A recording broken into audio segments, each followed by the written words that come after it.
Good afternoon and welcome to the Good Plates Kitchen.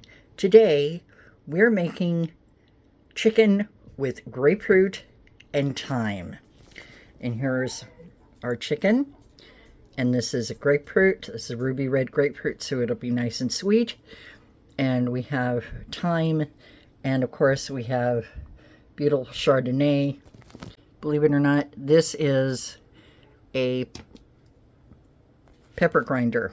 Okay, and we'll get started in a minute. First thing we're going to do is we're going to season the chicken. So that means seasoning it with salt. Put some salt on there. And freshly cracked black pepper.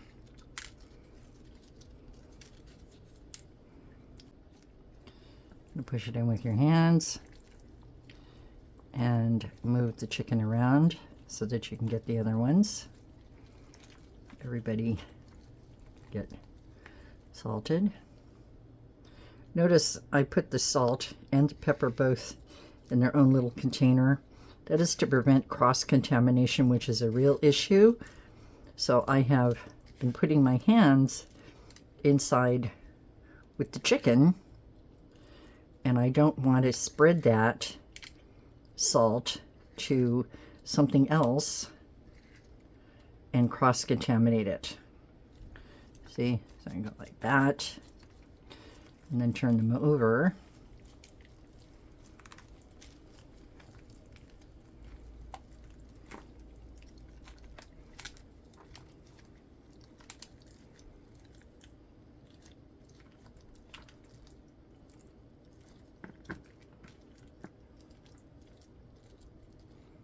And again, salt.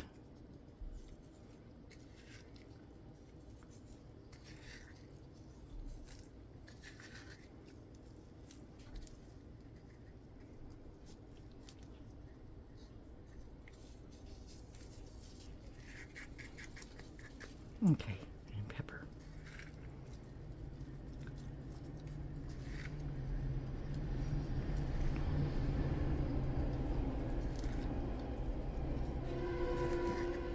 Okay.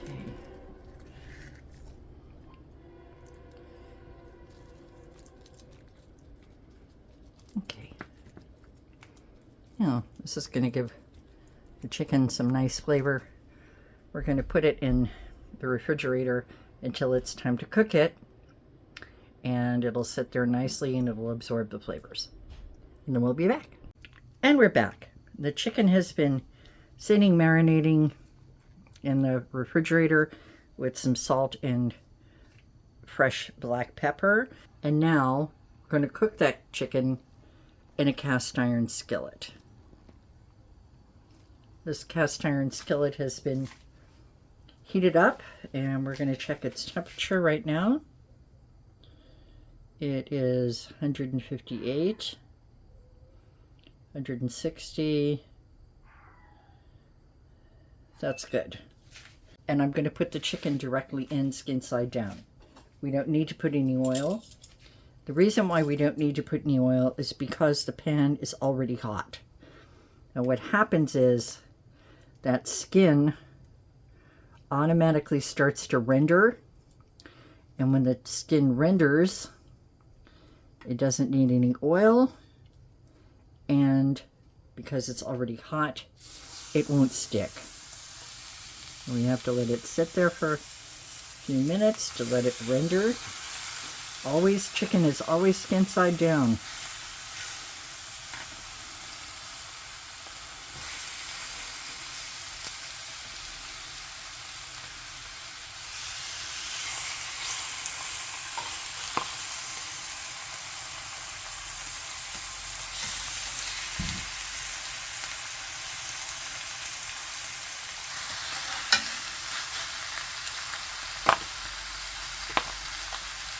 You can hear it rendering.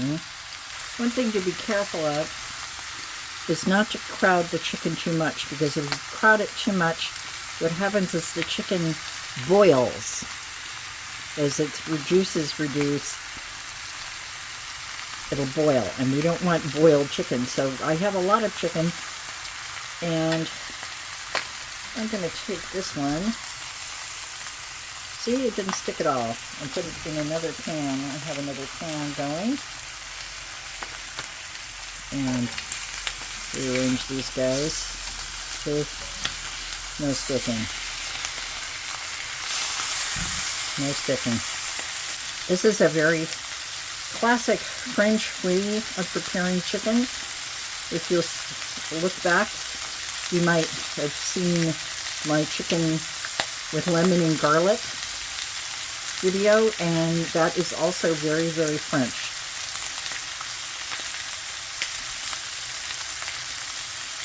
And you want these to sit until they brown. When you're cooking chicken like this, use medium heat, not high heat, but medium heat, because you don't want to burn the chicken. You just want it to brown. And this piece is browned enough. Let's try this one. Yes. How about you? Nope. What about this guy in the middle? Oh yeah, very nice. Okay. We turned them all around. They're all ready to go. Even the extras in the other pan. And now we're going to let them rest with the top on. Because we're looking for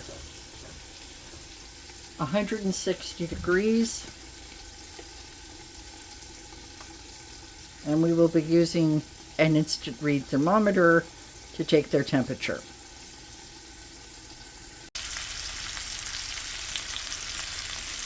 Get them a little head start on their flavor.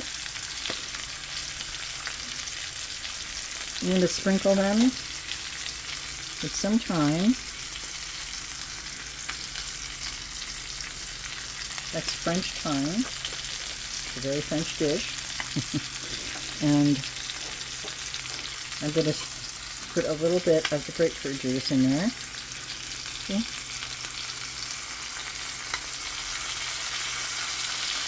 Now I'm going to put the top on so they'll get that flavor.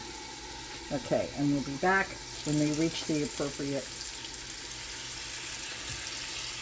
temperature.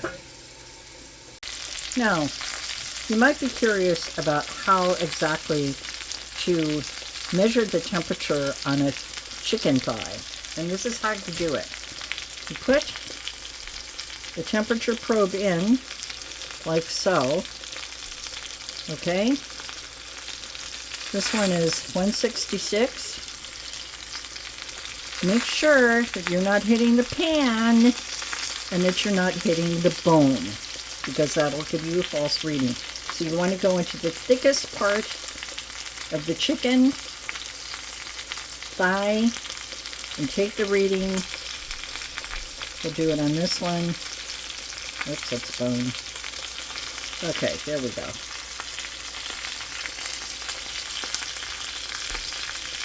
These are definitely done. 164. Perfect. Now, you're going to remove the chicken from the pan, and we'll put it on its serving dish.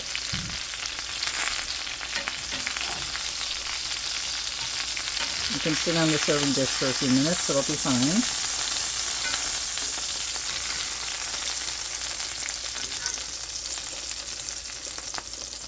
There we go. You see all this beautiful stuff here at the bottom of the pan? That is called thyme. And we really want that.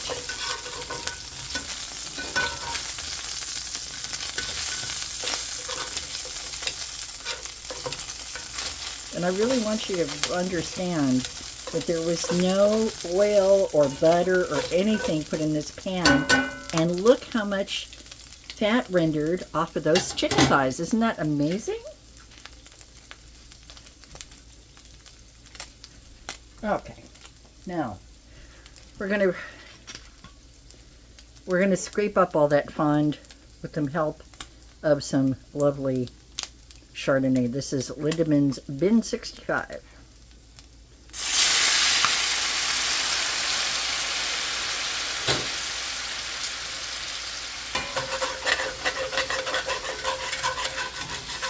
and scrape up all the good stuff. And this is a cast iron pan, so it can take a licking and keep on ticking. Just like a Timex watch. They last forever. Do not try to do this with a non-stick pan because you will scratch it. I wouldn't even do this with an enamel pan because, again, it would scratch it. You really don't want to scratch it. Stainless steel is okay, but cast iron is better because it holds heat better. We're going to throw a knob of butter in there. Yes, butter. This will thicken it slightly and give it a really good texture. Texture is important. And here we have it. Thanks for joining me. Here's our beautiful chicken. Thanks for watching. See you again on the good plate. As always, yum yum!